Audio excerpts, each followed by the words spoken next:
Hey guys, so today we just wanted to shoot you a quick little video on under bed storage, under couch storage and under bunk storage. Okay, so this is obviously under the bed. In here we have both our batteries, our diesel heater which is boxed out there.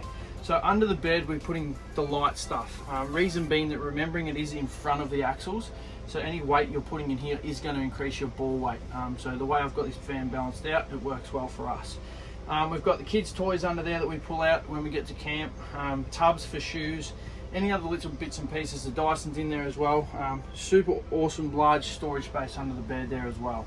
Alright, so now moving on to under the couch. I've removed the cushions and they're outside out of the way. I just want to show you what we've done in here. Okay, so this is an area where we put away stuff that we don't need too often. Okay, so just to give you a bit of a look in there, we do keep under there bags for if we were to fly home, some board games for the kids, the Caravan, stuff that we don't need too much, snorkel gear, all that sort of stuff as well. It is really cool with that one because you do have an access hatch on the end of the cupboard there to get into. So what actually goes in there is our electric fry pan. Then when we get the camp set up, we just carry that out onto the picnic table as well. So moving forward to this bit here, this is all joined as one. Okay, so under here we've got stuff again that we don't use too often. So it's the extra blankets, winter coats, Ugg boots, bits and pieces like that as well. Okay, so again, stuff you don't need to get to too often.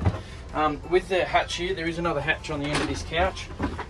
This basically just gives you more access again. So we've got our large fryer pan, blenders and stuff that we don't use that often, but we still got access to it when we need to get to it as well. So moving down to under Chloe's bunk here, so under the bottom bunk.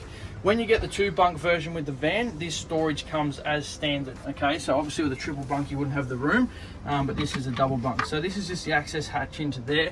I mainly use this as storage for outside. I'm going to create another video, so stay tuned for that one to show you the outside storage, to go through how I use it and what sort of goes in there. But we've got stuff like boogie boards, a tub with some tools, spare kits, fishing rods, tackle, all that sort of gear that we can get to. Even the kids' scooters fold up in there as well. So stay tuned for that video. If you've got any questions on any of the storage we've just been through, please feel free to reach out to us.